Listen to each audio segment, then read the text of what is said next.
ওম শান্তি। আজিৰ তাৰিখ ২৭ ছেপ্টেম্বৰ ২০২৫ বৰ্ষ।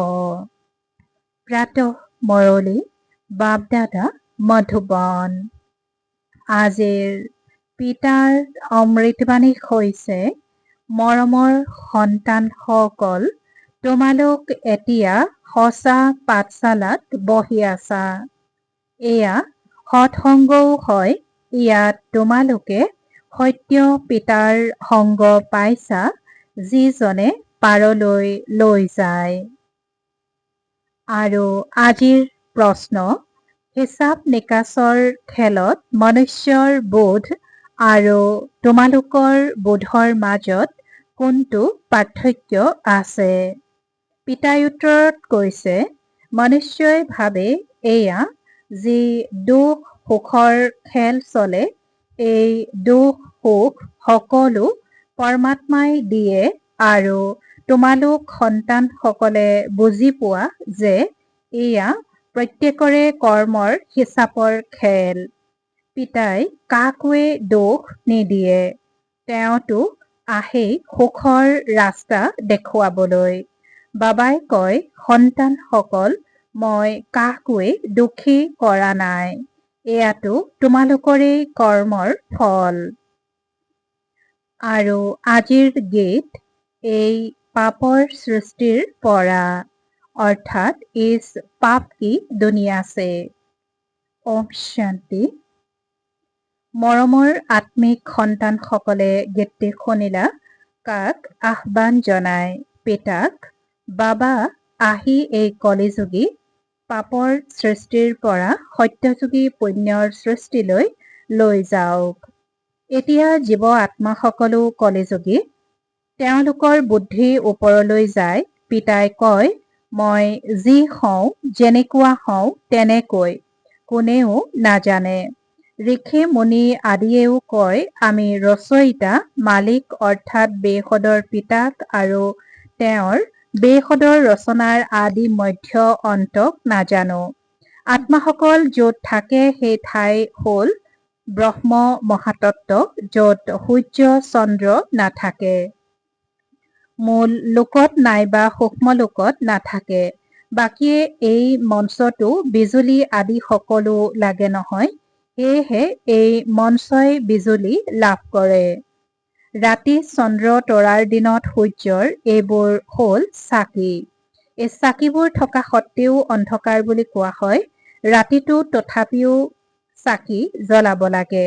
সত্যযুগ ত্ৰেতাক কোৱা হয় দিন আৰু ভক্তিমাৰ্গক কোৱা হয় ৰাতি। এয়াও বুজিবলগীয়া কথা।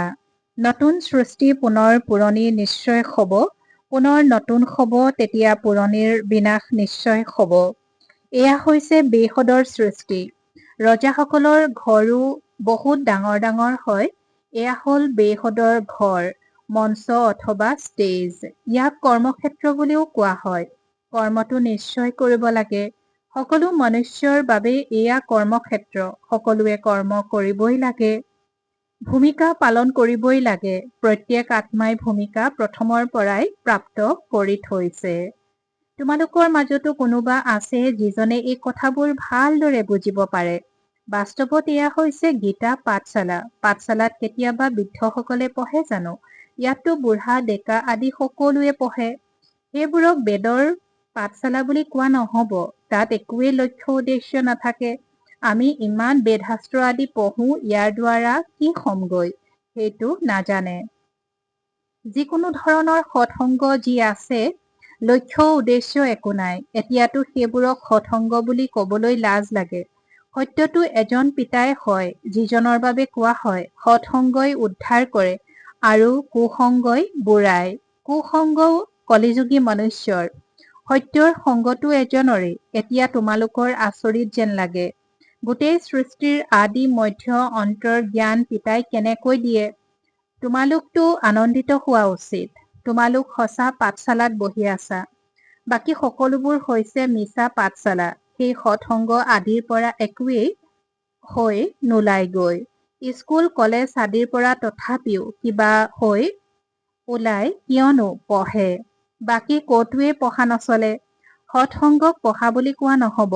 শাস্ত্ৰ আদি পঢ়িতো আকৌ দোকান খুলি বহে, পইচা অৰ্জন কৰে। অলপ গ্ৰন্থ পঢ়িবলৈ শিকি গুৰুদ্বাৰ খুলি বহি যায়। গুৰুদ্বাৰো কিমান খোলে? গুৰুৰ দ্বাৰা অৰ্থাৎ ঘৰ বুলি ক'ব নহয়। গুৰুৰ দুৱাৰ অৰ্থাৎ ঘৰ বুলি ক'ব নহয়। গুৰুৰ দুৱাৰৰ দ্বাৰা খোলে।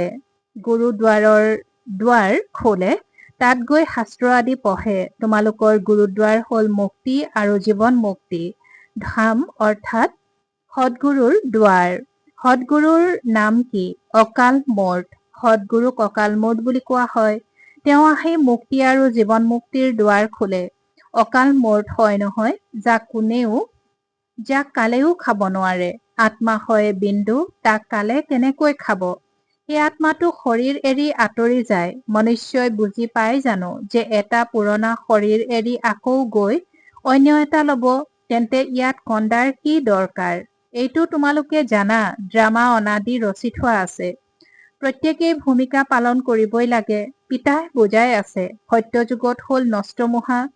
মহজিদৰো কাহিনী আছে নহয়। পণ্ডিতসকলে শুনায়, মাতাসকলেও শুনি শুনি আকৌ গ্ৰন্থ লৈ বহি যায় শুনাবৰ বাবে। বহুত সময় ধৰি শুনাই থাকে। তাক কোৱা হয় কাণেৰে শুনি ৰস পোৱা। ড্ৰামাৰ পৰিকল্পনা অনুসৰি মনুষ্যইটো কব, মোৰ দোষ কি? পিতাই কয়, তোমালোকে মোক মাতিছা যে দুখৰ সৃষ্টিৰ পৰা লৈ যাওক। এতিয়া মই আহিছো, তেন্তে মোৰ কথা শুনিব লাগে নহয়। পিতাই সন্তানসকলক বহি বুজাই আছে, ভাল মত পালে তেন্তে সেয়া গ্ৰহণ কৰিব লাগে নহয়। তোমালোকৰো কোনো দোষ নাই। ৰাম ৰাজ্য ৰাৱণ ৰাজ্যৰ খেল ৰচি থোৱা আছে। খেলত কোনোবা পৰাজিত হলে তেনেহলে তেওঁৰ দোষ জানো? জয় আৰু পৰাজয় হৈ থাকে, ইয়াত যুদ্ধৰ কথা নাই। তোমালোকৰ বাদশ্বাহী আছিল, এইটোও তোমালোকে আগতে গম পোৱা নাছিলা। এতিয়া তোমালোকৰ যিসকল সেৱাধাৰী, যিসকলৰ নাম উজ্জ্বল হয়, তেওঁলোকে বুজি পায়। দিল্লীত সকলোতকৈ নাম জ্বলা বুজাওতা কোন? তেতিয়া তৎক্ষণাৎ নাম লব জগদীশ্বৰ। তোমালোকৰ কাৰণে আলোচনীও উলিয়ায়, তাত সকলোবোৰ আহি যায়। অনেক প্ৰকাৰৰ যুক্তি লিখে, ব্ৰিজমোহনেও লিখে। লিখাটো জানো কোনো মাহীৰ ঘৰ? ইমান উজু হয় জানো? নিশ্চয়। বিচাৰ সাগৰ মন্থন কৰে, ভাল সেৱা কৰে। কিমান লোকে পঢ়ি আনন্দিত হয়। কিমান লোক পঢ়ি আনন্দিত হয়। সন্তান সকলো সজীৱ হয়। কোনোৱে প্ৰদৰ্শনীত বহুত মগজ খটুৱায়। কোনো কৰ্মবন্ধনত আবদ্ধ হৈ আছে, সেয়েহে ইমান কৰিব নোৱাৰে। এয়াও কোৱা হব ড্ৰামা। অবলাসকলৰ ওপৰতো অত্যাচাৰ হোৱাটো ড্ৰামাত ভূমিকা আছে। এনেকুৱা ভূমিকা কিয় পালন কৰিছে, এইটো প্ৰশ্নই উঠিব নোৱাৰে। এয়াতো অনাদি পূৰ্ব নিৰ্ধাৰিত ড্ৰামা, তাক জানো কিবা কৰিব পাৰে? কোনোৱে কয়, মই কি ভুল কৰিছো যাৰ বাবে এনেকুৱা ভূমিকা ৰাখিছে? এতিয়াতো ভুলৰ কথাই নাই, এয়াতো ভূমিকা। অবলাসকল কোনোবাতো নিমিত্ত হব, যিসকলৰ দোষ হব, তেনেহলেতো সকলোৱে কব, মোৰ এইটো ভূমিকা কিয়? নহয়, এইখন পূৰ্ব নিৰ্ধাৰিত ড্ৰামা। পুৰুষসকলৰ ওপৰতো অত্যাচাৰ হয়। এই কথাবোৰত কিমান সহনশীল হবলগীয়া হয়। বহুত সহনশীলতা লাগে। পিতাজী কৈছে যে এইখন পূৰ্ব নিৰ্ধাৰিত ড্ৰামা। পুৰুষসকলৰ ওপৰতো অত্যাচাৰ হয়। এই কথাবোৰত কিমান সহনশীল হবলগীয়া হয়। বহুত সহনশীলতা লাগে। মায়াৰ বিঘ্নটো বহুত আহিব।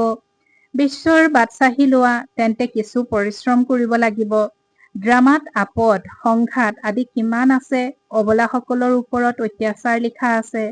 তেজৰ নদীও বৈ যাব, কতোৱে নিৰাপদ নহব।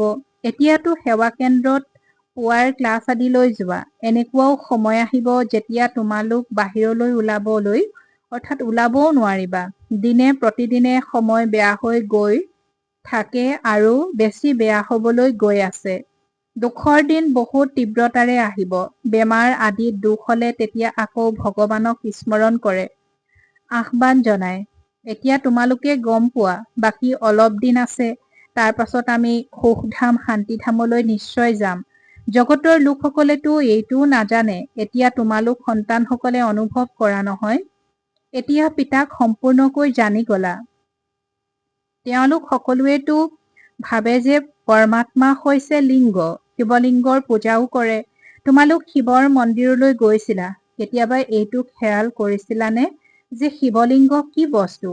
এইটো জড়, তেন্তে নিশ্চয় চৈতন্যও থাকিব। এইটো তেনেহলে কি? ভগৱানটো হৈছে ৰচয়িতাৰ ওপৰত থাকে। ভগৱানটো হৈছে ৰচয়িতা ওপৰত থাকে। তেওঁৰ চিহ্ন আছে কেৱল পূজাৰ বাবে। পূজ্য হলেতো তেতিয়া এই বস্তুবোৰ নাথাকিব। শিৱ কাশীৰ মন্দিৰলৈ যায়। কোনোবাই গম পাই জানো যে ভগৱান নিৰাকাৰ? আমিও তেওঁৰ সন্তান হওঁ। পিতাৰ সন্তান হৈ আকৌ আমি দুখী কিয় হৈছো? বিচাৰ কৰিবলগীয়া কথা নহয় জানো? আত্মাই কয় মই পৰমাত্মাৰ সন্তান, তেন্তে মই দুখী কিয় হৈছো? পিতাটো হয়ে সুখ দিওঁতা। আহ্বানো জনায়, হে ভগৱান, আমাৰ দুখ দূৰ কৰক। তেওঁ কেনেকৈ দূৰ কৰিব? দুখ সুখ এয়াতো নিজৰ কৰ্মৰ হিচাপ। মনুষ্যই ভাবে সুখৰ সলনি সুখ, দুখৰ সলনি দুখ পৰমাত্মাই দিয়ে, তেওঁৰ ওপৰত জাপি দিয়ে। পিতাই কয় মই কেতিয়াও দুখ নিদিওঁ। মইতো আধাকল্পৰ বাবে সুখ দি যাওঁ। এইখন আকৌ সুখ আৰু দুখৰ খেল। কেৱল সুখৰ খেল হলে এই ভক্তি আদি একোৱেই নাথাকিব। ভগৱানক পাবলৈয়ে এই ভক্তি আদি কৰে নহয়। এতিয়া পিতাই বহি গোটেই খবৰ শুনাই আছে। পিতাই কয় তোমালোক সন্তানসকল কিমান ভাগ্যশালী হোৱা। সেই ঋষি মুনিসকলৰ কিমান নাম আছে। তোমালোক হৈছে ৰাজঋষি আৰু তেওঁলোক হৈছে সৎযোগী ঋষি। ঋষি অৰ্থাৎ পবিত্ৰ। তোমালোক স্বৰ্গৰ ৰাজ্য হোৱা, গতিকে পবিত্ৰ নিশ্চয় হব লাগে। সত্যযুগ ত্ৰেতাত যাৰ ৰাজত্ব আছিল তেওঁলোকৰেই পুনৰ হব। বাকী সকলো পাছত আহিব। তোমালোকে এতিয়া কোৱা যে আমি শ্ৰীমতত নিজৰ ৰাজ্য স্থাপনা কৰি আছো। পুৰণি সৃষ্টিৰ বিনাশ হবলৈতো সময় লাগিব নহয়। সত্যযুগ আহিব, কলি যুগ আঁতৰিব। কিমান বিশাল জগত, এখন এখন চহৰ মনুষ্যৰে কিমান ভৰি আছে। ধনৱান ব্যক্তিয়ে জগতৰ পৰিক্ৰমা লগায়, কিন্তু ইয়াত গোটেই জগতখনক কোনেও চলাব নোৱাৰে। হয়, সত্যযুগত চাব পাৰে, কিয়নো সত্যযুগত হয়ে এক ৰাজ্য। ইমান কম সংখ্যক ৰজা হব। ইয়াতো চোৱা কিমান বিশাল জগত। ইমান বিশাল জগতখনৰ পৰিক্ৰমা কোনে লগাব? তাত তোমালোক সমুদ্ৰলৈ যাবলগীয়া নহয়। তাত শ্ৰীলংকা বৰ্মা আদি থাকিবনে? পিতাই সুধিছে তাত শ্ৰীলংকা বৰ্মা আদি থাকিবনে? নাথাকে, একোৱেই নাথাকে। এই কৰাচী নাথাকিব। তোমালোক সকলো মিঠা নদীৰ দাঁতিত থাকিবা। খেতি বাতি আদি সকলো থাকে। সৃষ্টিটো ডাঙৰ হয়। মনুষ্য বহুত কম থাকে, আকৌ পাছলৈ বৃদ্ধি হয়। আকৌ তাত গৈ নিজৰ ৰাজ্য স্থাপনা কৰিলে। লাহে লাহে অধীন কৰি গল, নিজৰ ৰাজ্য স্থাপনা কৰি ললে। এতিয়াতো সকলোৱে এৰিব লাগিব। একমাত্ৰ ভাৰতেই আছে যিয়ে কাৰো ৰাজ্য কাঢ়ি লোৱা নাই। কিয়নো ভাৰত প্ৰকৃততে অহিংসক হয় নহয়। ভাৰতেই গোটেই সৃষ্টিৰ মালিক আছিল। বাকী সকলো পাছত আহিছে, যিসকল খণ্ড খণ্ডকৈ লৈ গৈ থাকিল।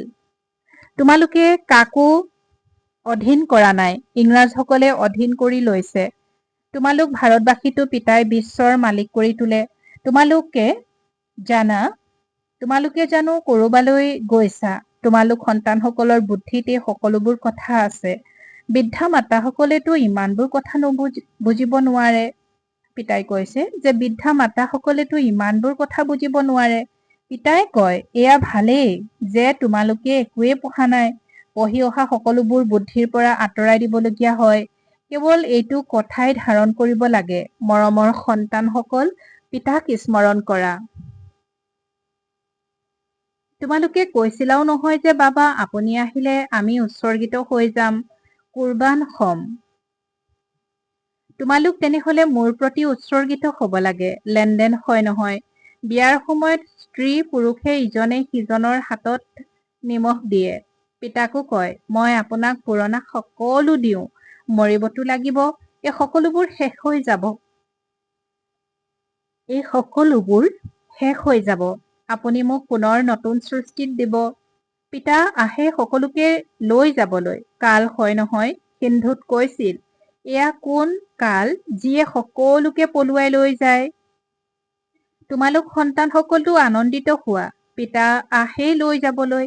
আমিতো আনন্দেৰে নিজৰ ঘৰলৈ যাম, সহ্যও কৰিব লাগে। ভাল ভাল ডাঙৰ ডাঙৰ ঘৰৰ মাতাসকলে মাৰ খায়। তোমালোকে সঁচা উপাৰ্জন কৰা। মনুষ্যই জানে জানো তেওঁলোক হয়ে কলিযুগী সৃষ্টি? পিতাই কৈছে যে তোমালোকে সঁচা উপাৰ্জন কৰা। মনুষ্যই জানে জানো যে তোমালোক হয়ে কলিযুগী ক্ষুদ্ৰ সম্প্ৰদায়ৰ। তোমালোক হৈছা সংগমযোগী পুৰুষোত্তম হৈ আছা। তোমালোক হৈছা সংগমযোগী পুৰুষোত্তম হৈ আছা। এইটো জানা যে প্ৰথম নম্বৰত পুৰুষোত্তম এই লক্ষ্মী নাৰায়ণ হয়। পুনৰ ডিগ্ৰী কম হৈ গৈ থাকিব ওপৰৰ পৰা তললৈ। পুনৰ লাহে লাহে পিতাই আজি কৈছে যে ওপৰৰ পৰা তললৈ আহি থাকিব, পুনৰ লাহে লাহে অৱনমিত হৈ থাকিব। এই সময়ত সকলো অৱনমিত হৈ গৈছে। বৃক্ষজোপা পুৰণা হৈ গৈছে। শিপা পচি গৈছে। এতিয়া পুনৰ স্থাপনা হয়। ভেটি তৈয়াৰ হয় নহয়। পুলি কিমান সৰু, পাছত তাৰ পৰা কিমান ডাঙৰ বৃক্ষ বাঢ়ি যায়। এয়াও বৃক্ষ। সত্যযুগত বৃক্ষ বহুত সৰু হয়। এতিয়া কিমান ডাঙৰ বৃক্ষ। মনুষ্য সৃষ্টিৰ বিভিন্ন ধৰণৰ ফুল কিমান আছে। এজোপা বৃক্ষতে কিমান বৈচিত্ৰ্য আছে। পিতাই কৈছে যে এজোপা বৃক্ষতে কিমান বৈচিত্ৰ্য আছে। মনুষ্য সৃষ্টিৰ অনেক ভিন্ন ধৰ্মৰ বৃক্ষ। এজনৰ চেহেৰা আনজনৰ লগত নিমিলে। পূৰ্ব নিৰ্ধাৰিত ড্ৰামা হয় নহয়। একে ধৰণৰ ভূমিকা কাৰো হ'ব নোৱাৰে। ইয়াকেই কোৱা হয়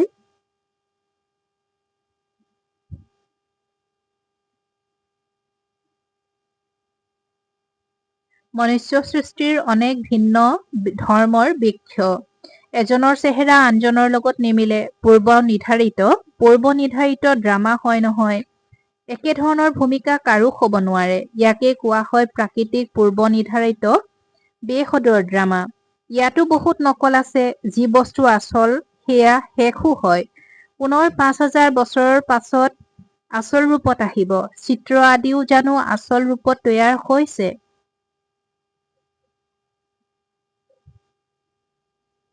ব্ৰহ্মাৰো চেহেৰা পুনৰ ৫,০০০ বছৰৰ পাছত তোমালোকে দেখিবা।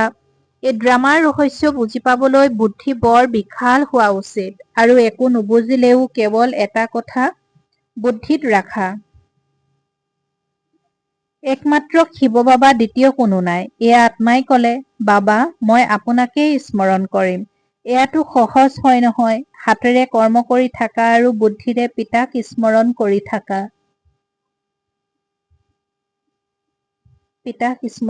থাকা। ভাল বাৰু।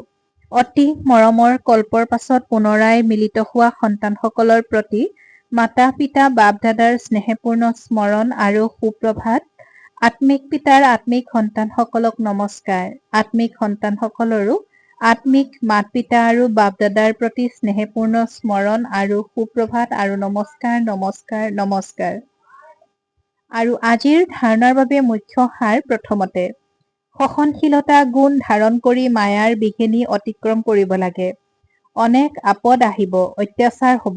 এনেকুৱা সময়ত সহ্য কৰি পিতাৰ স্মৃতিত থাকিব লাগে। সঁচা উপাৰ্জন কৰিব লাগে। দ্বিতীয়তে বিশাল বুদ্ধিৰ হৈ এই পূৰ্ব নিৰ্ধাৰিত ড্ৰামাখনক ভালদৰে বুজিব লাগে। এইখন প্ৰাকৃতিক ড্ৰামা ৰচি থোৱা আছে। সেয়েহে প্ৰশ্ন উঠিব নোৱাৰে। পিতাই যি ভাল মত দিয়ে সেইমতে চলি থাকিব লাগে। আৰু আজিৰ বৰদান।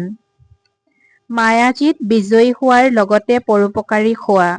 মায়াজীত বিজয়ী হোৱাৰ লগতে পৰোপকাৰী হোৱা।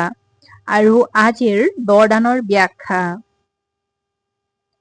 এতিয়ালৈকে স্ব-কল্যাণত বহুত সময় গৈ আছে। এতিয়া পৰোপকাৰী হোৱা। মায়াজীত বিজয়ী হোৱাৰ লগতে সৰ্বসম্পদৰ বিধাতা হোৱা,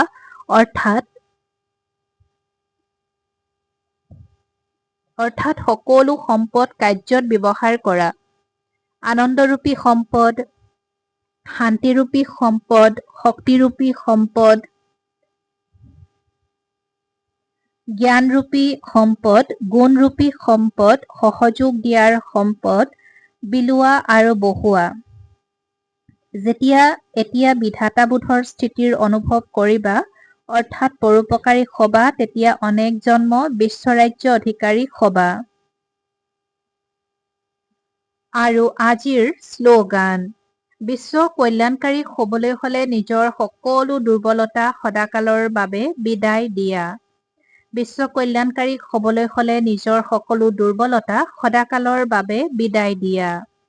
ওম শান্তি। আৰু আজিৰ অব্যক্ত সংকেত, এতিয়া একাগ্ৰতাৰ অগ্নি প্ৰজ্বলিত কৰি যোগ জ্বালাৰূপ কৰি তোলা। যেনেকৈ দুৰ্গ নিৰ্মাণ হয়, যাৰ দ্বাৰা প্ৰজা দুৰ্গৰ ভিতৰত সুৰক্ষিত হৈ থাকে।